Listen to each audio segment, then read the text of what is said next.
Hello everyone, Caren Glasser here, and welcome to this episode of The Passion Point. This is the show where we follow passionistas from all around the world who are following their passion, making a living, doing what they love. And today we have the amazing Tiffany Copeland on with us. Tiffany is from Jupiter, Florida, but she lived in Ohio for around 10 years before she came back to Florida for college. Now, she got her degree in marine biology because of her love of manatees. I love that. I have this humongous manatee picture hanging in my house. So let's talk about that. Working as a biologist wasn't making her enough food, and I think you mean enough money to buy the food. Yeah. So she started finding other ways to create an income and a way to work in the water and a way to be where her first love was. I actually met Tiffany on a show called Below Deck Mediterranean from Bravo, and we became friends. And I've been following her, sort of like stalking her, actually, watching her do what she's done. And she really has followed her dream because now she always had that. She told us that she wanted to be a captain. She wanted to be the captain. She did not want to be the stew. She's now a first mate, and she has her captain's license. And I know that it's not going to be too far along the line, maybe a couple of years. You're going to be captain. You're going to have your own yacht, and I'm going to be on the yacht. That would be awesome. Yeah, absolutely. Welcome to the show. How are you today? Good. I'm good. How are you? I am doing great. Now, I know it's 6 o'clock where you are right now. Where are you exactly? I know you're sitting on Yacht, right? I am. I'm in my bunk right now. I'm in Via Reggio, Italy, and next week I should be in France or Spain, I think. Wow. So you are just a traveling diva out there. You are having a lot, maybe not a diva. Actually, I don't think I call you a diva, but you're out there doing your passion. You are absolutely doing your passion. And this is a show about passion. So first, let's do a definition of passion. Webster's dictionary says that passion is an intense driving or overmastering skill or conviction. What does Tiffany say? What does passion mean to you? Passion for me is just following what you love, and that's what I'm doing. It is clear that's what you're doing. It's probably, I'm going to make a guess that it's not the easiest thing as a woman to in the field, especially in the area of the field that you're in. I mean, you didn't want to be the stew, even though you started out that way. You are now a mate. You are now, and you have your captain's license. Tell us a little bit about that experience, and then we're going to take you all the way back. What is this experience like? Well, working out on deck, obviously the guys don't really see you as an equal. They don't think you're strong enough. I mean, very often I don't need a guy, but they offer help, and I'm just like, I got it, I promise. And then they'll see me do it, and they're like, oh, okay. And now I'm actually driving the boat sometimes, and they're like, wait, you know what you're doing?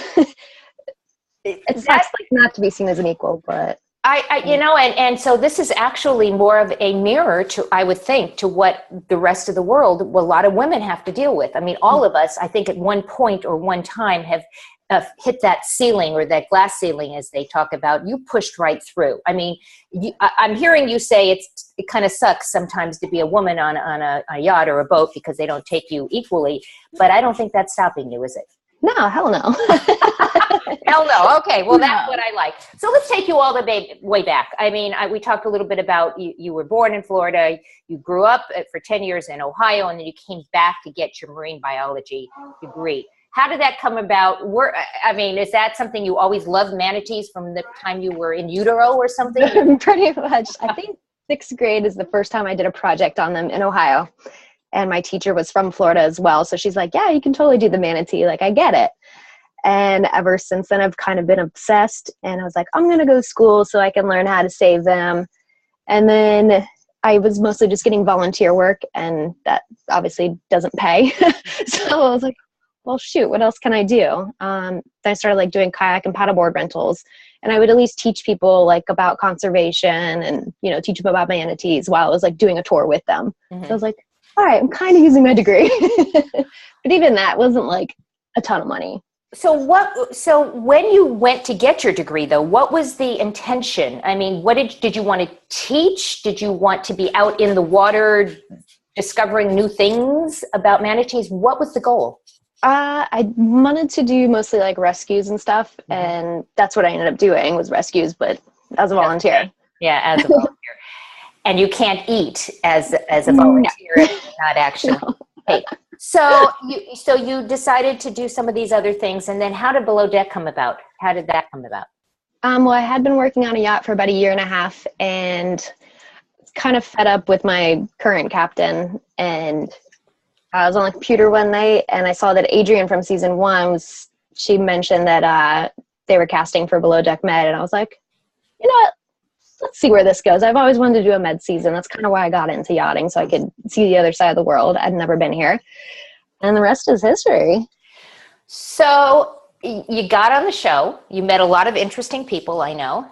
That's an understatement. An understatement. I mean, you know, we had a blast, actually. We had an absolute blast. But, you know, you had to deal with a lot of interesting people, and you had to deal with a lot of interesting charters, I know, the good and the bad and the ugly, so to speak. What was the best part of doing something like this?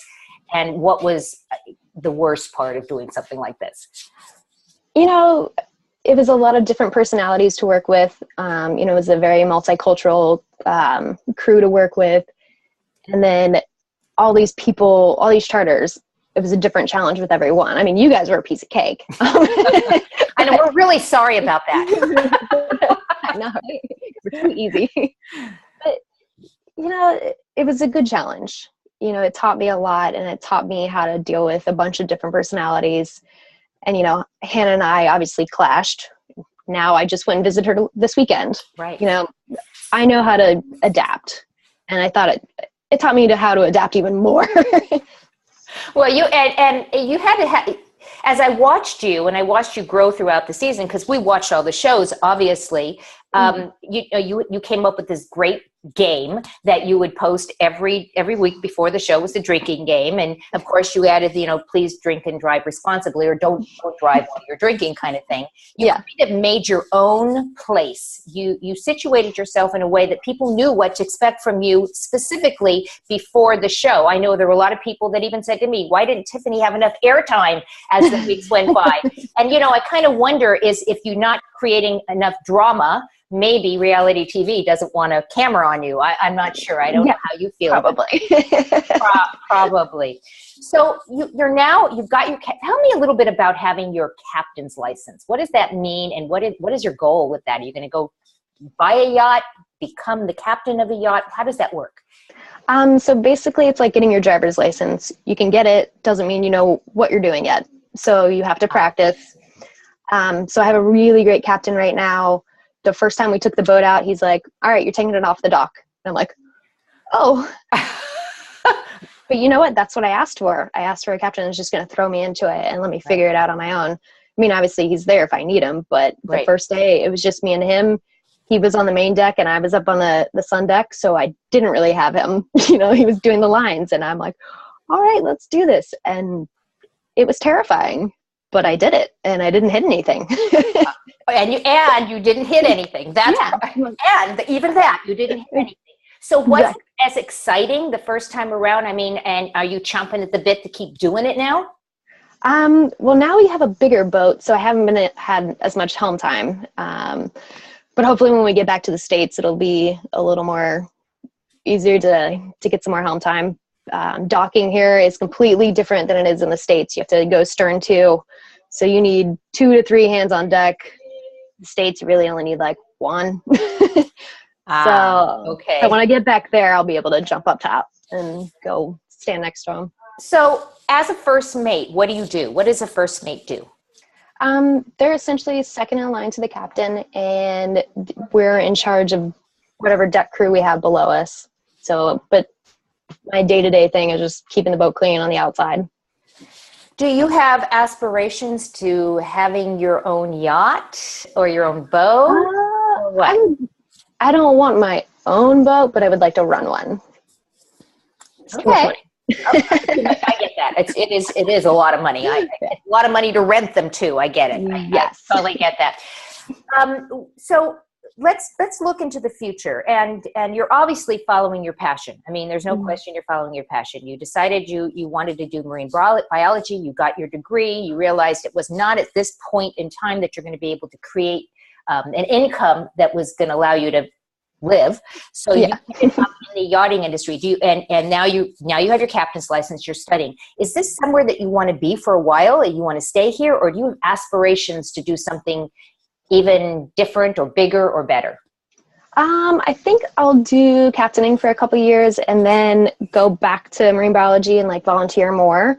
I volunteer when I'm in Florida still. Obviously I can't give them my full attention because I never know my schedule. Right. But, you know, I would like to go back to that. And so I got to make a bunch of money now. Then I can go save the manatees again. Well, that's great. And then you'll have to come out to where my neck of the woods and go to Carmel and Monterey, where they have the aquarium there with the manatee. I mean, it's beautiful there. So I'm just putting it out there. I'm just putting it on my bucket list. just in case, and then you have a place to be. What would you tell somebody that is searching for their passion and wants to follow their passion and can't even figure out what their passion is? Is there something that alerted you to this is like a feel good, a little prickly on the arms? Oh my gosh, I'm doing what I'm supposed to be doing. What would you do if somebody came to you and said, Tiffany, I don't even know what to do. How do I find my passion? Well, for me, I wasn't excited about my current job. And then I had just heard about something semi-similar. I was working on dredges and then I heard about yachting. I'm like, well, it's on a boat. I don't have to deal with, cold winters. This is always warm winters. Right. That just kind of made sense to me. And then, I was just like, screw it, I'm going to try it. So I think if you think you have an interest in it, just go for it. Just try it. That's great. I'd be surprised. Yeah, and that's really good advice. I think a lot of people will go so far and then not take that risk and not take that next step and do something that really sounds exciting to them or really sounds it's touching their passion, and something is holding them back. So you're just saying, just do it. What's the worst that could happen, right? Exactly. You might hate it. Yeah. So you try something else. I love quotes. I'm a big quote girl. Anyone that knows me and sees my social media, some of them are funny, some of them are not so funny, some of them really make you think. Today's quote that I'd like to share with you is from a gentleman by the name of Jay Silver, and he wrote, "My idea of a perfect world really can't be designed by one person or even by a million experts. It's going to be 7 billion pairs of hands, each following their own passions." And I like that one, especially since we're talking about yachting, and I think about hands and all hands on deck and things like that. Does this speak to you? Yeah, I like that a lot. Well, I like to pick quotes that kind of connect. Is there any quote that you happen to like, or anything that kind of, really represents who you are? I would say not all those who wander are lost. That's great. My dad barely ever knows where I am. I finally had to add him on Find My Friends. I was always like, I don't know where I'm going next. I'll figure it out when I get there. And is that odd for your parent? I mean, is that does your dad think that weird, that you just don't know where you're going to be from day to day? No, it's kind of become the norm over the past couple of years. Do you have a great relationship with your family? I do. I love them. How often do you get a chance to see them? I see my mom quite a bit. She still lives in Jupiter, and my dad lives in Ohio, so I'd probably get to see him maybe once or twice a year. I try to call him, Do you have siblings? Do you have siblings? I do. I have a younger brother. He's also in Ohio. Most of the family's still in Ohio.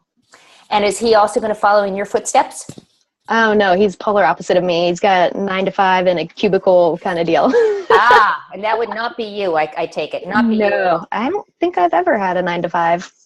Yeah, and I had one once. It was awful, right? It was terrible. But I'm sure that you would agree. For all of us who don't have 9 to 5s, a lot of people will look at us and say, "Oh, you got it made. You don't have to work that much. You work whenever you want."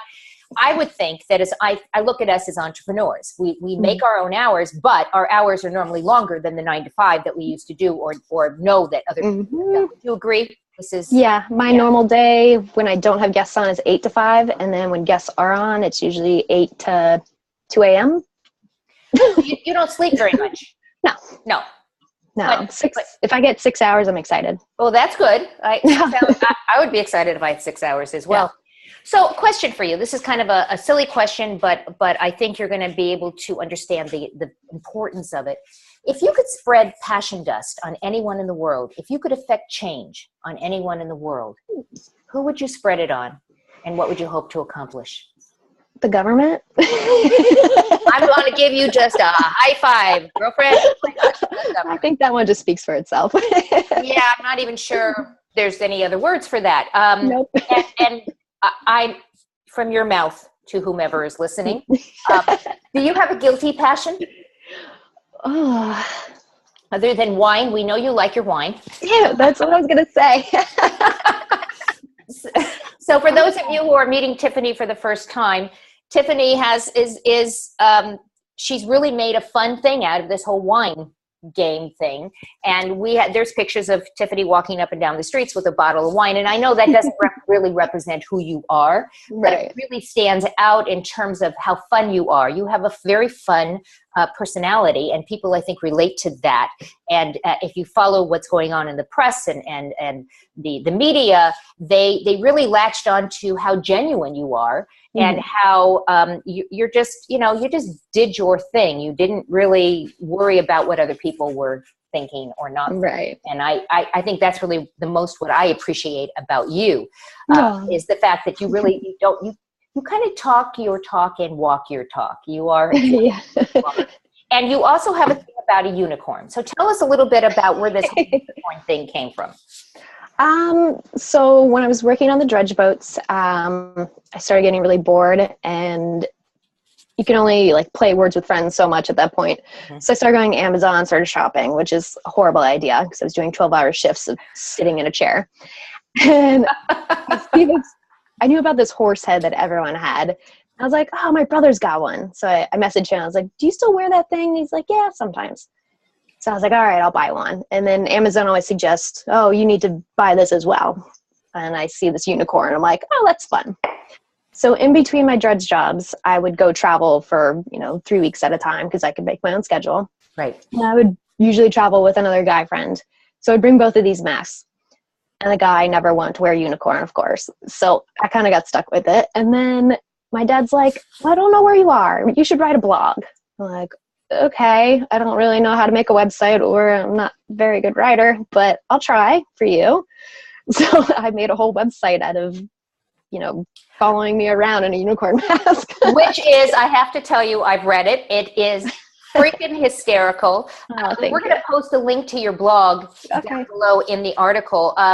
Is there a name? I know I've read it, but the name actually is, I'm drawing a blank. Is there actually that we can tell somebody other than just follow the link down below? It's called Catch the Uni, short for unicorn.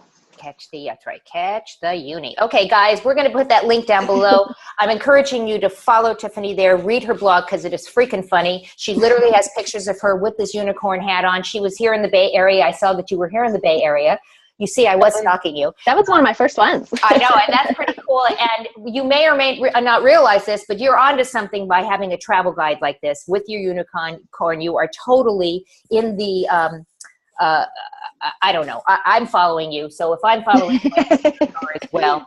Any last thoughts that you'd like to share with our listeners, our viewers, about who Tiffany Copeland is and why they should continue to follow you? Because I am, and I know that you take my word for it, but in your own words, any last things that you'd like to share with our audience? I think you should just keep following me because I eventually am going to need some new clients for the boat I'm going to run. Amen. Okay. And all of Tiffany's social media also is down below. Please make sure to add her to your friend, your network, and follow her there because she's got some great stuff that she's doing. She's still in touch with some of the people from Below Deck, so we're following her travels there as well. Tiffany, I know that you are crazy busy. In fact, as you said, you're sitting on the boat that you're on right now in your room, taking time. I want to thank you because I know that you have choices as to where to be, like I know with Hannah somewhere on a water plane. Yes, I know, and I really appreciate you taking the time to be with us today. And it's I want to thank pleasure. Our viewers because we know that you have a choice as to where you spend your time as well. We want to thank you for spending it with us today, and we'll see you next time on the next episode of The Passion Point. Have a great day, everyone. Bye-bye.